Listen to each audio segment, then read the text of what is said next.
Hey, what's up, Knight Rider fans? Alyssa Knight here with another exciting episode of KnighTV. And if this is our first time meeting, I'm sorry. I'm the host of KnighTV, and this channel is all about hacking and securing embedded systems. Now, if you've been following my vulnerability research recently into hacking BLE devices, this episode is a continuation of the last episode where we were able to successfully employ a relay attack using 2 Raspberry Pis against an August Smart Lock Pro. Now in this episode, I've teamed up with the folks over at Level who've brought to market an exciting technology. What it does is it detects and prevents attacks against BLE devices. Okay, the way it works is every single radio device, whether it's your mobile phone or in this case a BLE Smart Lock, has variations and anomalies in their radio waves. So what Level has figured out how to do is basically learn these anomalies, learn these fingerprints, very much similar to a biometric fingerprint of your fingers, and how there's anomalies in everyone's fingerprint that makes them uniquely identifiable. What Level has done is figured out how to learn those particular anomalies, learn that fingerprint, and uniquely identify a BLE device. We've actually worked with their team to create and build their technology onto some NXP boards, and we've connected an LED light to the board to indicate red if it detects a Bluetooth device that shouldn't be attempting to open and lock, and green if it detects the device that it's been trained with. I'm going to walk through that training with you so you can see how fast and easy it is to train the device using an Android smartphone. And then I'm going to employ the relay attack that you guys probably remember from the last episode, and we're going to watch that LED instead of turning green, turn red, indicating that it doesn't recognize the Raspberry Pi as the legitimate Android device that should be attempting to open the lock. So if you've been following along and you've been waiting for this episode, it's here. Go ahead and grab that cup of joe, sit back, relax, and join us for another episode of KnighTV.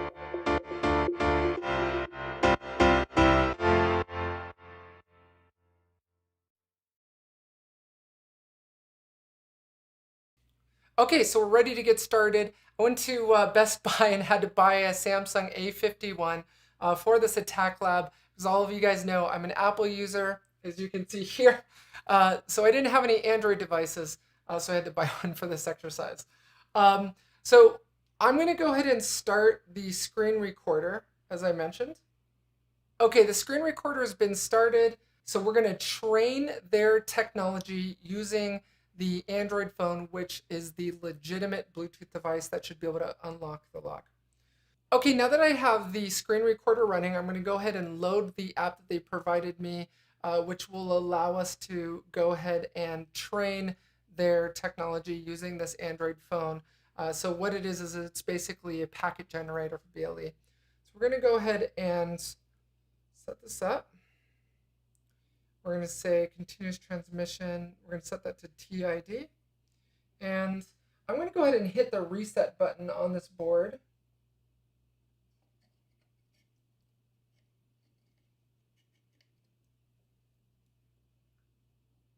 Okay, so you guys should see the LEDs on this board blinking now. And what it's doing is it's basically transmitting a bunch of BLE packets, and it's being received by the technology, and it's basically training it. It should take less than a minute.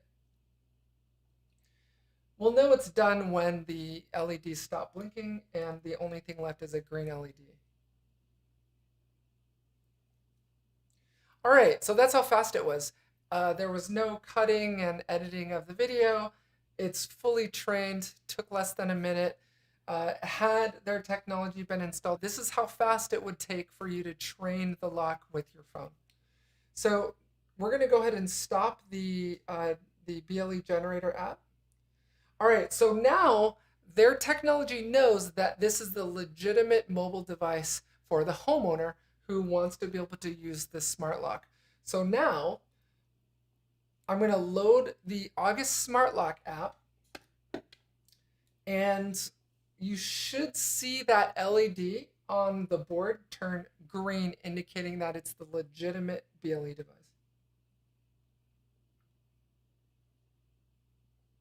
And there you go. So what happened is, as you can see on my mobile phone screen, my app connected with the device, connected with the lock, the board picked it up and saw that, hey, this is the device that I recognize as being authorized to be able to communicate with this lock, indicated by the green light.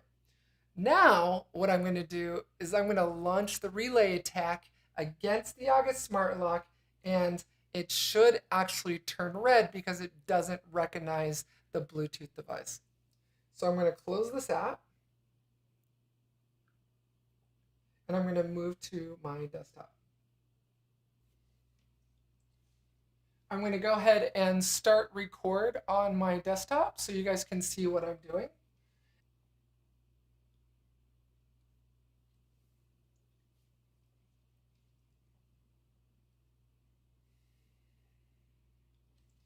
Okay, so as you guys probably remember from the last episode, the Central Pi, the Raspberry Pi that I've named Central, is the Raspberry Pi that's supposed to sit next to the Bluetooth device, in this case, the August lock, sitting right here, right behind my iMac. Peripheral is the Raspberry Pi that's on the other end of my house. That's going to basically be the device that sits next to the mobile phone for the victim. Okay, so this should be a refresher course for you from the last episode. First thing we want to do is go ahead and load up WSLave on the Central Pi, which you will see me perform here on the screen, and then we'll go ahead and continue our work on the peripheral Pi. All right, now that I have WSLave running on the Central Pi, I'm going to switch over to the terminal screen, the black terminal screen in this case, and go to the Getacker directory and perform my remaining commands.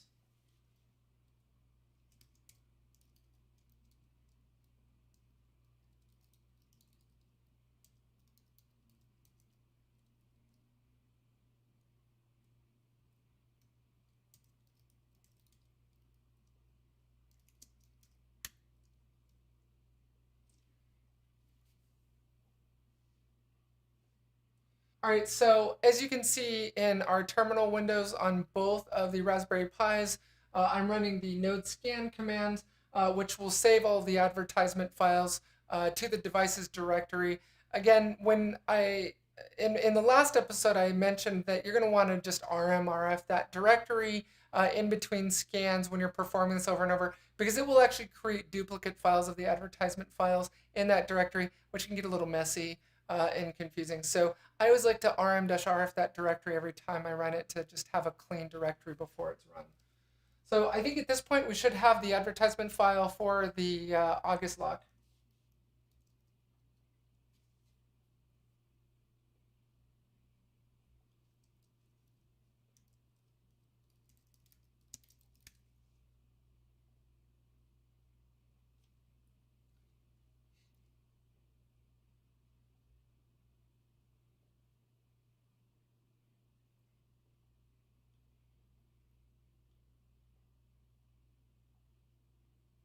All right, the JSON file that you see I've highlighted here in the screen is actually the August lock.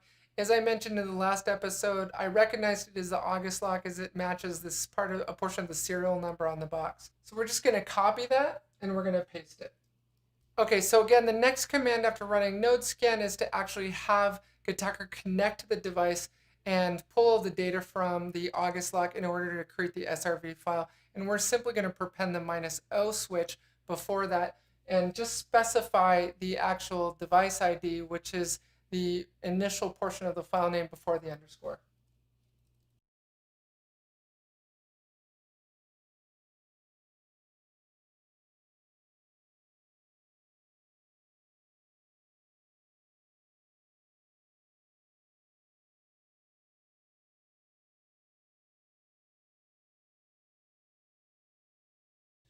So now that was that quick, it went ahead and saved all the data to the SRV file, and we're ready to rock and roll.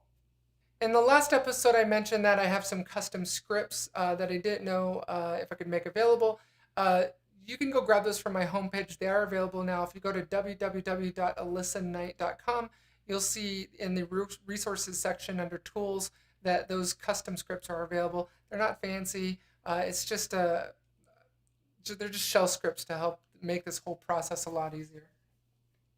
Next is the Mac ADV script, which ships with the custom scripts that I mentioned are available for download from my website. And you just want to make sure that you run that command as sudo, because you're going to need root privileges in order to be able to change that MAC address to spoof the MAC address of the Bluetooth interface. All right, so once you see the initialized purple banner, you know that GetTacker's up and running and it's ready to receive a connection. Now, at this point, we've got our lock ready to receive a connect. We have our level enabled technology sort of scanning, looking for those connection attempts. And instead of turning green this time, it should detect the unauthorized Bluetooth device and then turn red instead. All right, so what I'm going to do is I'm going to take the Android phone over to the other side of my house, and I'm going to stand right next to the peripheral Raspberry Pi to make sure I'm close to that signal, which should be broadcasting a much stronger signal than the lock. And hopefully in this room, which I won't be able to see, hopefully the LED should turn red because it is the Raspberry Pi attempting the Bluetooth connection instead of the phone. So wish me luck.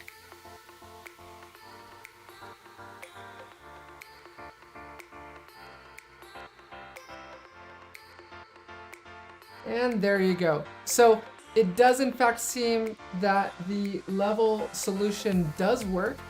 Just to recap, we trained it with the Android device, told level exactly what the Bluetooth interface information is for that Android device as far as being the legitimate device capable of being able to communicate with and unlock that August lock. We then started up GetTacker. It saw that attempted Bluetooth connection and went ahead and lit up red as being an illegitimate device that it does not recognize as being able to communicate with that lock. Well, that wraps up this episode of KnighTV. If you guys had as much fun as I did or learned something new, it's amazing. That's the point of these episodes. If you haven't yet seen the other episode of KnighTV where I targeted the August Smart Lock Pro, definitely check that video out.